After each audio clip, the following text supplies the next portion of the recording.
할렐루야. 하나님은 한 분이시죠. 세상에 많은 신들이 있지만은 그들은 모두 피조물입니다. 그러니까 섬김의 대상이 아니라 사람들의 마음으로 자기를 위로받는 대상이 바로 세상 신들입니다. 오직 하나님만이 유일하신 분, 창조자이시고 영원히 섬김을 받으시는 분. 우리 눈에는 보이지 않지만 하나님을 우리가 알 수 있게 된 것은 우리가 하나님 말씀을 통해서 알 수 있고, 아멘. 그리고 많은 신앙인들의 고백 속에서 그 들음을 통해서 알 수가 있었다. 특히 또 확실한 증거는 하나님이 이 땅에 오셨어요. 인간의 몸을 입고 이 땅에 오셔서 우리에게 보여주신 것, 이 얼마나 놀라운 일인지 모릅니다. 한번 묻습니다. 여러분들은 하나님을 사랑하십니까? 아멘. 그렇다면 여러분들은 하나님의 말씀을 사랑할 것입니다. 그리고 말씀을 사랑하면 그 말씀을 거역하지 않습니다. 그래서 크리스찬, 성도, 그러나 하나님 말씀을 지키는 사람들, 많은 이들이 교회에 다니면서도 말씀을 듣기도 하고 그것을 행하려고 하지만은 행하려고 하지 않는 이유가 뭐냐면은 바로 그들이 기도하는 바 주로 마음의 위로를 얻으려고만 하는 것이지 하나님 말씀을 순종하려고 하는 것이 아니라는 거예요. 그러니까 습관적으로 종교 생활에 있었던 것들이 우리 마음속에 잠재된 가운데서 신앙생활을 하다 보니까 교회 오면은 마음의 위로를 받고 뭔가 내 답답한 문제를 해결받고 또 내가 갖고 있는 그 어떤 일들을 이룰 수 있다는 소망을 갖고 많은 분들이 찾아오게 됩니다. 하지만 신앙생활의 목적은 이 땅의 위로를 얻는 것이 아니라 하늘의 소망입니다. 하나님의 위로입니다. 세상에 많은 종교가 있지만 그것들의 역할은 사람들을 위로해 주는 역할이죠. 그래서 종교가 성행된다. 이 종교라는 것은 뭐냐? 그것은 성품과 성격과 성질을 다루는 거예요. 그 사람의 성품, 그 다음에 그 사람의 성격, 그 다음에 그 사람의 성질. 그래서 성품이 나쁜 사람은 성격이 어떻게 해요? 삐뚤어지고, 그러면 그에게는 뭐가요? 성질이 막 나오잖아요. 그렇잖아요. 그래서 그 인간의 몸을 인간이 갖고 있는 그 본질을 고치려고 하는 것이 종교입니다. 반면에 종교적 수양을 통해서 성품을 다스리면 성격이 원만해지고 그렇게 그에서 좋은 성격이 나온다고 생각합니다. 그래서 그들은 세상을 떠나요. 속세를 떠나요. 근데 요새 종교는 세상을 떠나지 않습니다. 세상 속에 들어와서 더 사람들의 마음을, 성격을 긁어요. 여러분들 성격이라는 것을 볼 때 여러분들이 저한테 종종 그런 말씀들을 하시더라고요. 목사님 참 까칠합니다. 까칠하고 매우 어렵습니다. 이렇게 얘기하는데요. 까칠하다고 표현하지 마세요. 뭔가 정직하고 곧있고 하나님 말씀으로 살다 보니까 거기서 위배된 것을 털으라는 거예요. 여러분들 먼지가 있으면, 옷에 먼지가 묻어 있으면 어떡하죠? 털어야 안 털어요? 털죠?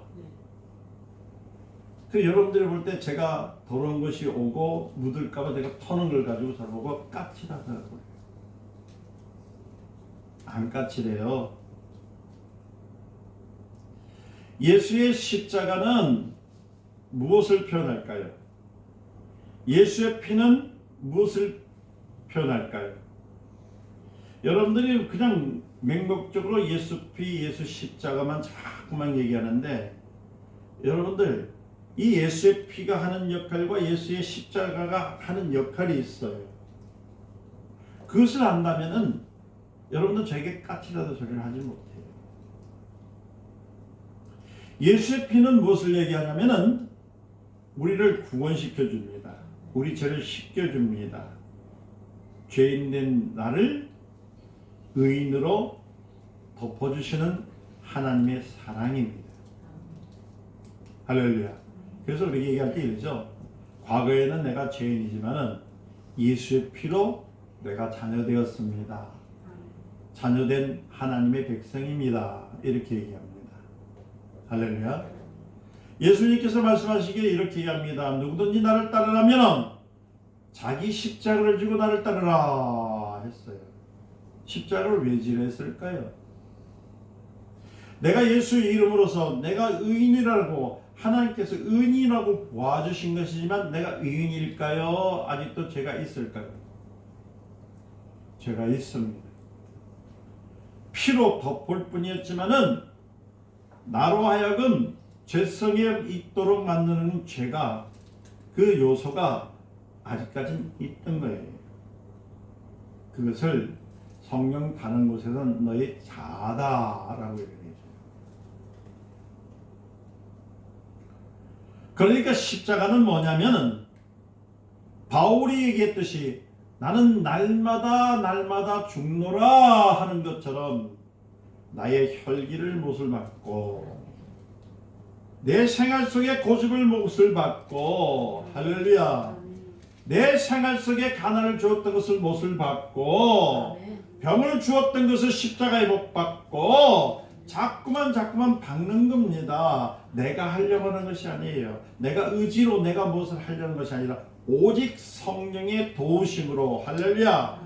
그래서 예수의 피를 의지한다는 것은 성령을 의지해서 내 속에서 자라나는 그 죄악의 씨를 못을 박는 겁니다. 이제 오늘부터 저보고 까칠하다 하지 마시기를 바랍니다. 저 까칠하지 않아요. 저는 하나님 말씀을 들고 말씀 속에 살기 위하여 노력하는 겁니다. 그리고 나를 버리는 거예요. 그래서 상대분들이 볼 때는 자기하고 맞지 않는다고 자꾸 평가를 하는데 여러분 평가하지 마시기 바랍니다. 오늘부터 예수의 안경을 쓰세요. 피가 바짝 발려있는 잔뜩 발려있는 하나님의 그 놀라우신 은혜가 있는 안경을 끼시길 예수님 축원드립니다. 아멘. 자, 교회는 에베소서 1장 23절에 뭐라고 하셨냐면 예수 그리스도의 몸이라고 했습니다. 아멘. 그럼 여기는 좀 예수 그리스도의 몸이에요. 우린 지체지요. 할렐루야. 맞잖아요. 그러니까 뭐 지체라니까 어떤 사람이 얘기하기를 성경에도 그랬지만은 머리가 예수님이니까 자기는 예수님 밑에 있으니까 눈이라 하는 사람이 있고 어떤 사람 자기는 입이라고 말씀을 증거하는 목사는 입이라고 얘기하는 사람이 있고 뭐 장로는 손가락이라 얘기하고 하는데 뭐 손가락이 되든 발가락이 되든 뭐 지체입니다. 이 말은 뭐냐면 예수님을 체험하라는 얘기거든요. 교회는 체험되는 것이에요. 예수님을 만나는 것입니다. 무엇으로요? 말씀으로. 그러니까 하나님 말씀을 제대로 듣지 못하고 알지 못하면 하나님을 만날 수 있을까요? 없을까요? 예수님 못 만납니다. 세상 얘기를 하고 세상 것을 가지고 자꾸 가르치면은 어떤 일이 생길까요? 머릿속에 각인된 일로 인해서 하나님 앞에 기도하게 되는 거예요. 성경은 이렇게 말씀합니다. 네가 아무리 구하고 네가 아무리 바랄지라도 네 안에 죄가 있으면 하나님은 응답이 없다라고 하셨습니다. 그럼 내 안에는 죄가 무엇인지를 알아야 되는데 나 스스로가 알 수 있는 것은 없어요. 발견이 안 됩니다. 발견이 되는 것은 오직 말씀을 통하여 성령께서 조명해 주셔야 되는 거예요. 할렐루야. 예수 그리스도에서 이 땅에서 체험한 것이 무엇입니까? 예수님이 이 땅에 오셔서 체험했던 것은 다른 것이 아니라 죽으시고 부활하여 하늘로 올라가신 체험을 했어요. 그 체험을 하지 않고 바로 하나님이 만들으셨던 천국으로 들어갈 수 있지만은 그는 죽음을 맛봤습니다. 할렐루야. 부활하셨습니다. 그리고 하늘로 올라가셨습니다. 그리고 그의 몸된 교회를 우리에게 주셨던 이유는 예수님께서 죽으시고 부활하시고 승천하신 것처럼 우리도 똑같이 예수와 함께 죽고 할렐루야 또 예수와 함께 부활하고 할렐루야 그리고 하나님 나라의 소망을 가지라는 거예요. 이게 신앙입니다. 그의 몸인 교회도 같은 체험을 하게 되는 거예요. 그래서 우리의 소망은 이 땅에서 위로를 받아야 됩니까? 말하는 이 땅의 위로는 없다는 얘기입니다. 우리의 소망은 어디 있어요? 하늘나라에 있어요. 그럼 목사님 우리 그 가정을 위해서 또 그 다음에 나 개인을 위해서 아픈데 그럼 어떡할까요? 분명히 거기에는 전제가 있어요. 예수님이 하신 말씀을 잘 들어봐야 돼요. 먼저 그 나라와 그 의를 구하라. 그리하면 덤으로 뭐로 준다고요? 우리나라 사람 덤 좋잖아. 1 플러스 1. 더 좋은 건 2 플러스 2. 더 좋은 건 3 플러스 3. 그죠? 시장에 갈 때도 그래요. 반이 뻔히 속은 줄 아는데도 덤으로 더 주면 기쁠까요? 안 기쁠까요? 기쁘죠? 덤은 공짜죠? 그러면 이 땅에서 먹고 마시고 사는 문제뿐만 아니라 병의 문제뿐만 아니라 죽음의 문제까지도 우리 예수님 앞에 소망을 두면 이것은 자연적으로 덤일까요? 아닐까요? 깨달을 자만 깨달으시길 바랍니다. 하늘에 대한 소망이 있다면 말씀을 사랑하는 거예요. 사랑하는 겁니다. 그냥 하나님 그러니까 말씀을 사랑한다면 이 말씀 앞에 겸손하는 겁니다. 겸손하는 거예요. 이 겸손이란 말 쓰니까 오늘 성경이 쭉 나오잖아요. 목회자가 얘기하면서 그 다음에 젊은 장로 나오고서 그 다음에 겸손하라. 너희는 모든 염려를 주께 맡겨라. 그 다음에 뭐라 그래요? 거기는 근심하고 껴있으라. 마귀를 대적하라. 이렇게 나오니까 이걸 뭐 그냥 어리둥절. 내가 이거 목사님한테만 얘기하는구나. 뭐 물론 목사한테 얘기하는 말이라고 했지만은 사실 목회자만 하는 것이 아니라 이게 다 같이 적용되는 말씀입니다. 이해되셨습니까? 그렇죠? 그러니까 겸손하는 것은 어떠냐? 우리가 겸손하니까 마치 그냥 이 목사한테 와서 그냥 겸손하고 하면 되고 그냥 사람들 앞에서 그냥 말 고분고분하게 아유 안녕하십니까 하면 되고 뭐 아유 그냥 막 돌멩이가 날라도 탁 맞으면서 하나님 은혜입니다. 이게 겸손인 줄 알고 있어요. 그러니까 다치는 거예요. 돌멩이 던진 사람은 사람이겠지만 던지게 만드는 배은 누구예요? 그래 마귀를 대적하라. 오늘은 제목이 뭐예요? 겸손의 힘이죠. 다른 말로 할까요? 좀 까칠하게 삽시다가 제목이에요. 사단이 와가지고요 자꾸만 여러분들 괴롭히는데 왜 겸손하냐고. 심심하면 뒤에 와서 뒤를 탁 때린다. 겸손합니다. 나는 겸손합니다. 아이고. 내가 먹을 것을 싹 빼들어 갔는데 근데 또 얘기하기를 나는 겸손합니다. 겸손합니다. 그런데 분명히 성경에서 뭐라 그러냐면 하나님을 사랑하고 내 이웃을 내 몸같이 사랑하겠어요. 하나님 말씀을 사랑하는 사람들은 이웃을 사랑합니다. 할렐루야. 그래서 이웃이 아픈 거, 또 내 형제가 고통에 있는 거, 또 그것을 그냥 보고 즐기는 것이 아니라 어떻게 해요? 기도하면서 도와달라고 기도하잖아요. 왼손이 하는 것은 오른손이 하는 것은 왼손이 모르게 하라는 하나님의 구제 방법도 무엇을 얘기하냐면은 다른 것을 얘기하는 것이 아닙니다. 나에게 가난을 주고 병을 준 것 대해서는 대적하고 싸워야 돼요. 옷을 터는 것처럼 먼지가 물었으면 털어가는 것처럼. 아멘. 아멘. 그러나 하나님이 지으신 하나님의 복된 사람들 우리 이웃에 대해서는 겸손해야 됩니다. 이 겸손한 자가 하나님 앞에서도 겸손해질 수가 있다는 겁니다. 그런데 오늘날 기독교인들이 겸손 자체를 몰라요.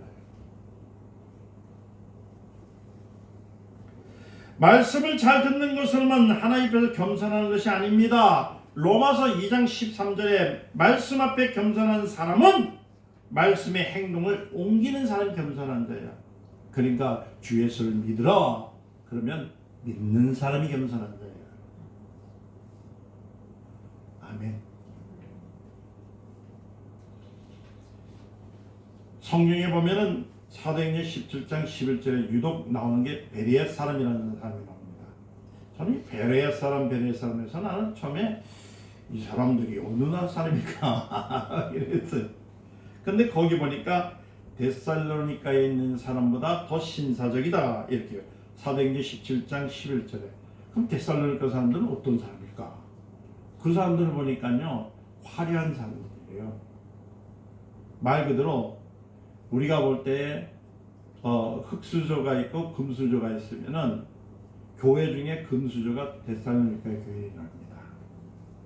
그러니까 성품도 있고 인격도 있고 학문도 많이 배웠고 그야말로 사회 지층에서 많은 사람들이 공헌하는 사람들이 거기 있었다고 합니다. 그런데 뭐라고 하냐면 사도행전에 거기 베레아 사람이라고 나옵니다. 난 그 베레아 사람들이 뭐냐 했더니 이 사람들이 왜 신사적이냐 했더니 그 사람들에 대해서는 저는 연구하지 않았습니다. 근데 거기서 신사적이라는 말이 나왔어요. 신사적. 뭐 신사적이니까 저처럼 양복 입고 머리에다 기름 바른 사람이 신사적이 아니라 바르다는 뜻입니다. 그러니까 바르게. 그 바른 것이 뭐냐면 세상적으로 바른 것보다는 하나님 말씀에 바르게 걷는 사람을 베레아 사람이라고 합니다. 이해되셨어요? 그래 여러분들이 교회 나오실 때 정장을 차리고 오셨고 또 깨끗한 옷을 입고 오셨고 하나님께 정말 진실한 마음으로 예배를 드리기 위해서 오셨지만은 베레아서처럼 신사적인 사람이 되려면 뭐가 해야 돼요? 하나님 말씀에 순종하는 겁니다. 겸손하는 거예요. 아니 하나님 잠깐만 있어 보세요. 맨날 듣던 말입니다. 우리 어렸을 때 있잖아. 하나님이 세상을 이처럼 맨날 들었어. 그러할 때에 하나님 말씀이 우리 인간적으로 듣고 또 인간적으로 읽을 수 있는 글로서의 편이 아니라 하나님이 직접 우리에게 주신 말씀인 것을 우리 영 안에 들었을 때 그것을 신사적인이라고 표현합니다. 할렐루야. 여기 모든 분들은 신사적인 교인인 것을 너무 기뻐합니다. 할렐루야. 아멘. 과거 사람들은 자기보다 나이가 한 살만 많아도 어떻게 했어요? 깍듯이 되었습니다. 옛날에 보면은 제가 학교 다닐 때 그 선생님 앞에 있잖아요. 할아버지가요. 제가 진짜 어렸을 때 그랬던 거예요. 8살인가 7살 때 제가 한번 길을 가는데 아니 수염이 흐득하고 머리가 다 빠진 할아버지가요. 아니 젊은 사람한테 가지고 아이고 선생님 하는 거야. 고개를 숙여요. 그래서 제가 왜 그럴까 봤더니 아무리 나이가 어려도 가르치는 일을 하고 자기보다도 뭐예요? 모든 일에서 앞서서 가는 것을 사람을 가르치는 일, 좋은 일을 하는 사람이라니까 나이가 든 사람일지라도 거기에 겸손하게 고개를 숙인 것처럼 아멘. 우리가 수많은 시간 가운데에 하나님 말씀을 많이 듣고 많이 성경을 읽었다 할지라도 하나님 말씀에 고개를 숙이지 않는다면 그것이 바로 교만한 사람이라는 거예요.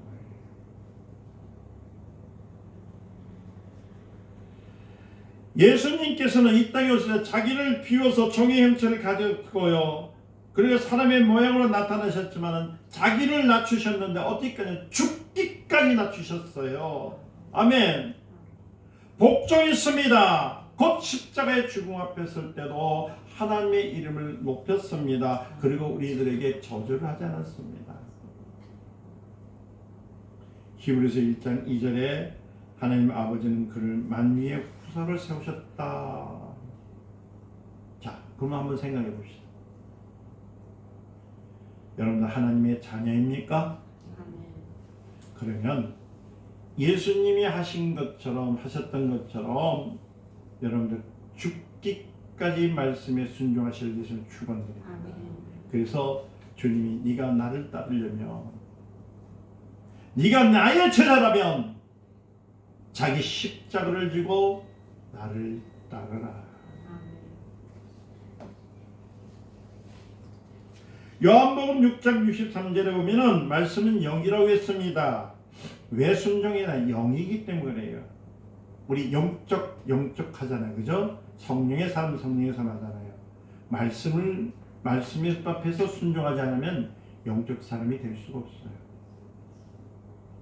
영이 없는 삶을 가지고 뭐라 하면 짐승에게는 그것이 단지 소리로만 들릴 뿐인 것처럼 영으로 듣지 않으면 그냥 우리에게 좋은 말씀, 교훈 말씀으로만 듣습니다.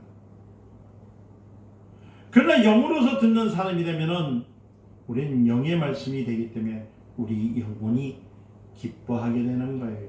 하나님 앞에 자연적으로 사랑합니다 고백하게 되는 겁니다. 아멘. 그리고 내 부족한 것이 있더라도 아버지 도와주세요라고 손을 내밀 수가 있어요. 겸손은 사람에게 발생한 성품이 아닙니다. 사람이 존재하기 전에 하나님의 아들이 시작돼서 주었던 품위가 성품이에요. 우리 게 아니에요. 누구 거라고요? 예수 그리스도의 성품이에요.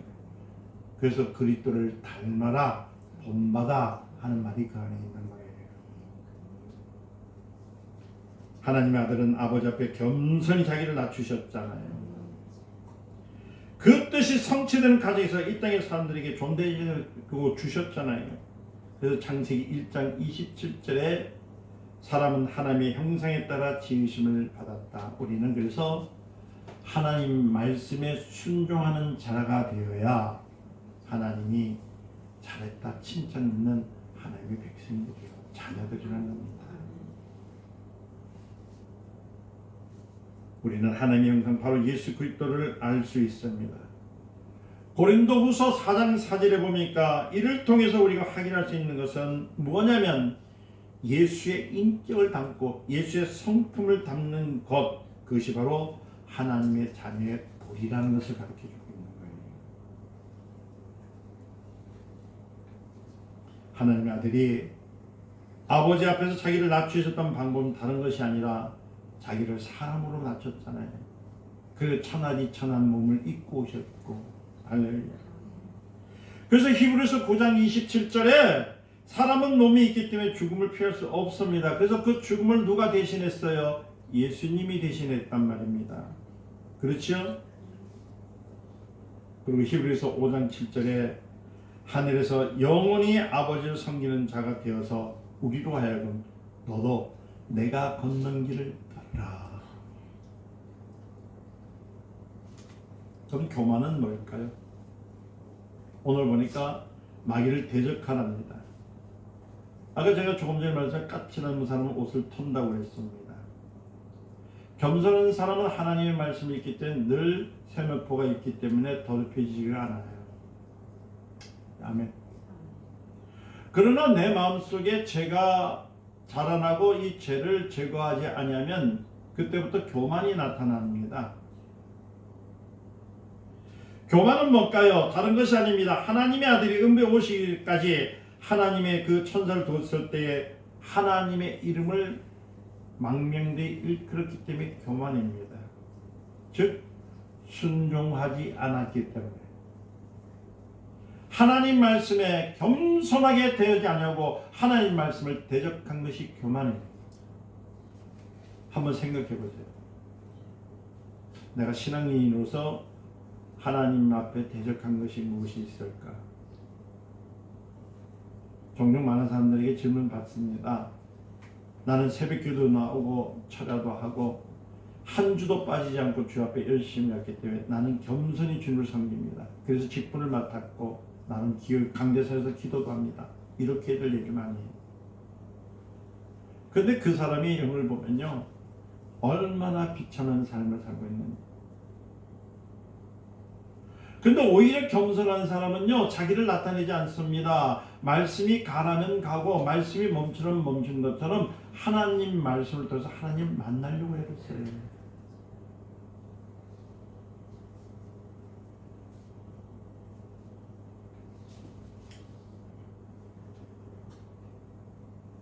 교만한 자는 유다서 1장 6절에 뭐라고 하냐면 여호와 사자는 다만 범죄한 천사를 흑암에 거두어 그날의 심판을 기다리게 한 것처럼 교만하면 심판이 있습니다.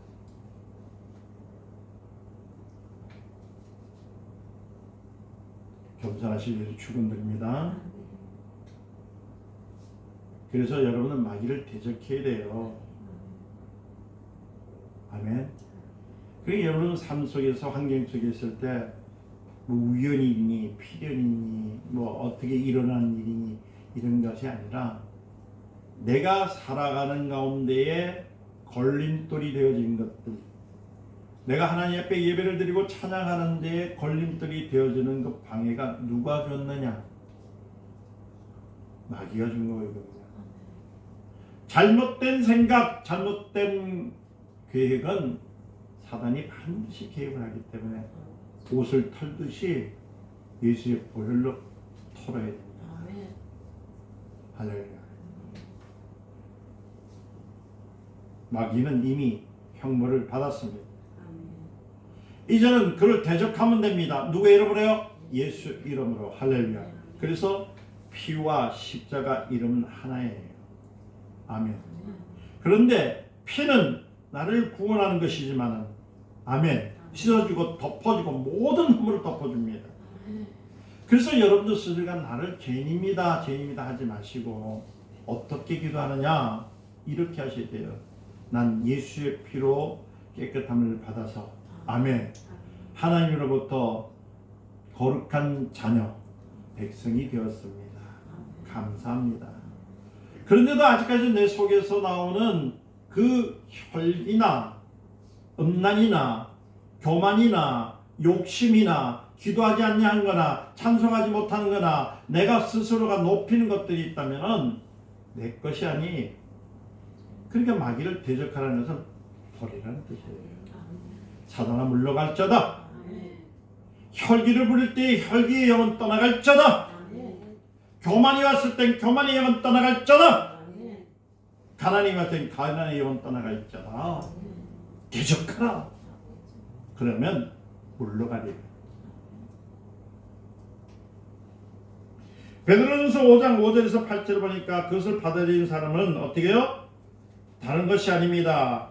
마귀가 두루 삼킬 자를 찾는 것처럼 질투하고 교만하고 열등감에 있으면 하나님의 은혜에 들어가지를 못해요. 말씀에 겸손하시기를 예수님 축원드립니다. 하나님 앞에 하나님 말씀에 겸손해야 돼요. 그래야 능력이 있어요. 누가 주신다고요? 하나님의 영이 내가 죄가 씻겨졌을 때 내 안에서 운행을 하시는 거예요. 그래야 천군 천사도 와서 돕는 겁니다. 마귀는 말씀 앞에 겸손한 자를 굴복시킬 수가 없습니다. 한 길 누웠다 일곱 길로 떠나갑니다. 겸손은 그리스도의 예수의 마음입니다. 교만은 사단의 마음입니다. 이제 우리는 겸손한 자리에 서시기를 축원드립니다. 이제 무엇을 하든 간에 내가 하겠습니다. 내가 주인입니다. 하나님 있어 보세요. 하지 마세요. 하나님 나를 도와주세요. 자꾸 부족할 때마다 예수 보혈 믿습니다. 예수 피 믿습니다. 할렐루야. 아멘.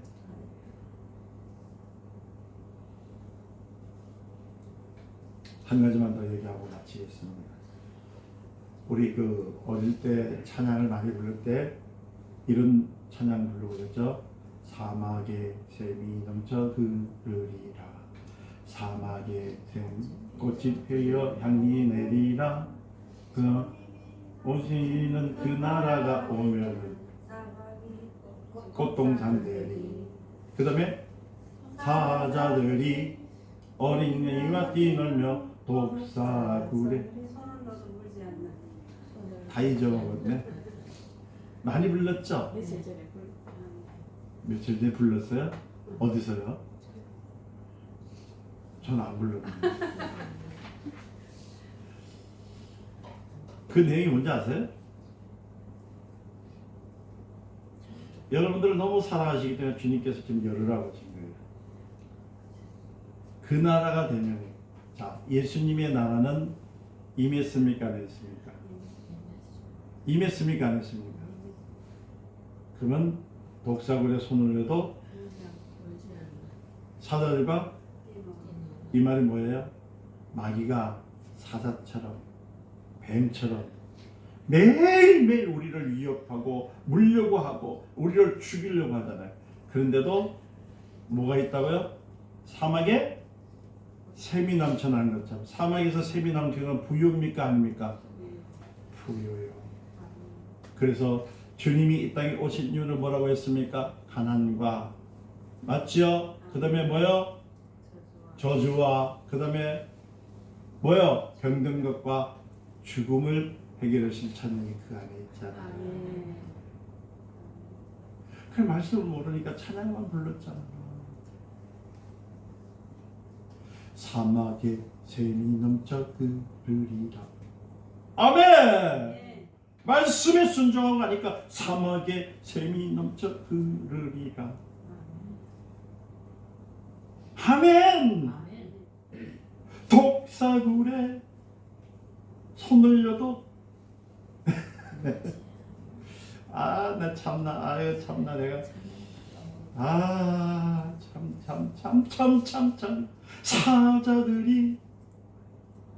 사자는 무서워요, 안 무서워요? 맨날 우는 사자같이 마귀가 두루두루치며 산길천을 잡아갈 때에 예수교의 나라가 왔다는 건 예수의 이름이 여러분들에 있고 예수의 피발림이 있고, 할렐루야. 날마다 주님 옆에 나가는 자에게는 사자도 어린 양처럼 순종한 것처럼 마귀는 떠나는 거예요. 독사는 무섭습니다. 물리면 죽습니다. 이와 같이 우리의 삶 속에 중독을 주는 것도 예수의 이름으로 물리치면 떠나가는 거예요. 아멘. 기뻐하실 예수님 축원드립니다. 여러분들은 사단의 종으로서 그와 함께 저주를 받고 계시렵니까? 아니면 그리스도 예수의 종으로서 그와 함께 영광의 자리에 올라가서 영광을 받으시렵니까? 그리스도 예수의 마음을 품으세요. 오늘부터 기도하셔. 난 예수 그리스도의 마음을 품기를 원합니다. 그리고 말씀을 읽으세요. 예수의 마음이 여기 있습니다. 이 예수의 마음에 순종하겠습니다. 겸손하겠습니다. 그것이 바로 마귀를 대적하는 힘인 줄 믿으시고 힘 있는 삶 속에서 승리하시기를 예수님 축원드립니다. 할렐루야. 감사 영광을 받아주시옵소서. 우리 아버지 하나님 영광을 받아주시옵소서. 오늘 저들에게 드리는 이 말씀이 생명이 되어서 영의 생명으로 거듭나게 하옵소서. 우리 주 예수님의 이름으로 간절히 기도드리옵나이다. 아멘.